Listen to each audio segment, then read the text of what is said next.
Hello friends, today we are going to talk about ocean currents. So let's see first how ocean currents are generated or caused. We know on the surface of the earth, as movement of water is there, river flows in the same manner. Some amount of water is flowing in oceans from one area to another. So I mean to say that horizontal movement of water in the oceans is known as ocean currents. So let's talk about major ocean currents. As you know, ocean currents are flowing from one area to another. How are they caused? They are actually caused by the influence of stress exerted by the winds and Coriolis force. You see the world map. In this world map, you will find ocean currents are flowing from one area to another. So they are mainly caused by the movement of winds and Coriolis force. Near equator, we have low latitudes. Then we have middle latitudes in both the hemispheres. And then we have high latitudes near North Pole as well as in southern hemisphere near South Pole. So that is what we discuss here. Generally in low latitudes, that means near equator, and in middle latitudes, movement of ocean currents is anticyclonic. Okay, anticyclonic. Generally like this, anticyclonic.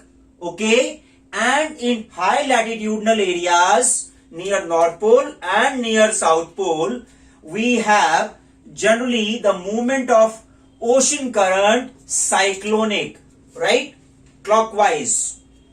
Now, some major characteristics of these ocean currents. First of all, we are discussing warm ocean currents.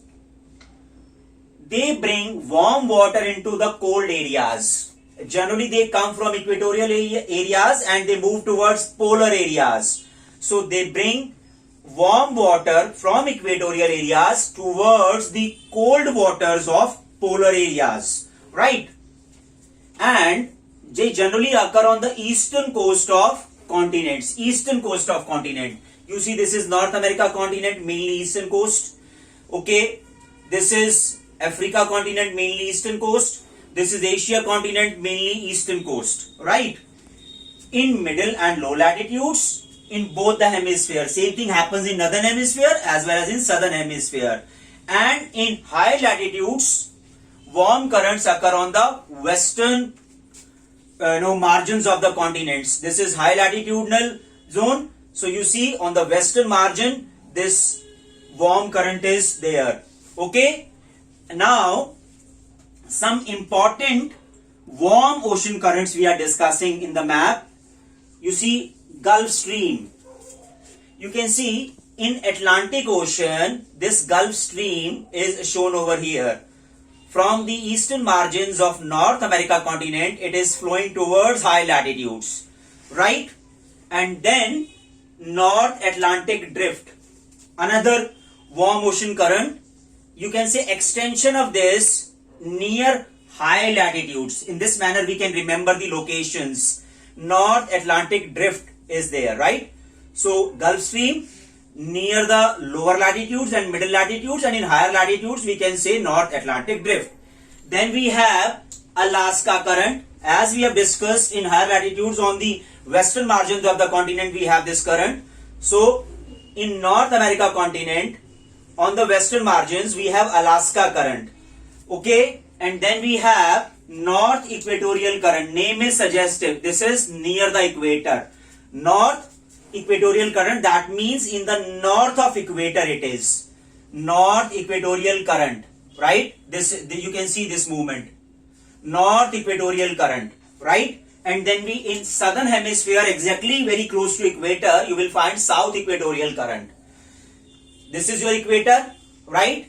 In the south of equator we have South Equatorial current. You can see the movement, right? And exactly along the equator we have equatorial counter current. Equatorial counter current exactly near the equator. Okay, this is moving this side, right side as well as left side. Equatorial counter current exactly along the equator, right? Then we have a glass current. You can see on the eastern margins of continents, a glass current in Africa continent, along the Africa continent, between mainland of Africa and Madagascar, this current is flowing towards south, right? From equatorial areas towards higher latitudes. And then Brazilian current, name is suggestive, it is it is occurring near the Brazilian coast. You can see this is your Brazil in Latin America continent or South America continent, and Brazilian current is moving towards higher latitudes, from lower latitudes towards middle and higher latitudes. It is, we have written over there, Brazilian current. So these are the major warm ocean currents. Now we have understood how do they occur, their occurrence, their main features, okay, and examples of warm ocean currents. Okay, remaining part we'll discuss in the next video. Thank you very much. God bless you all.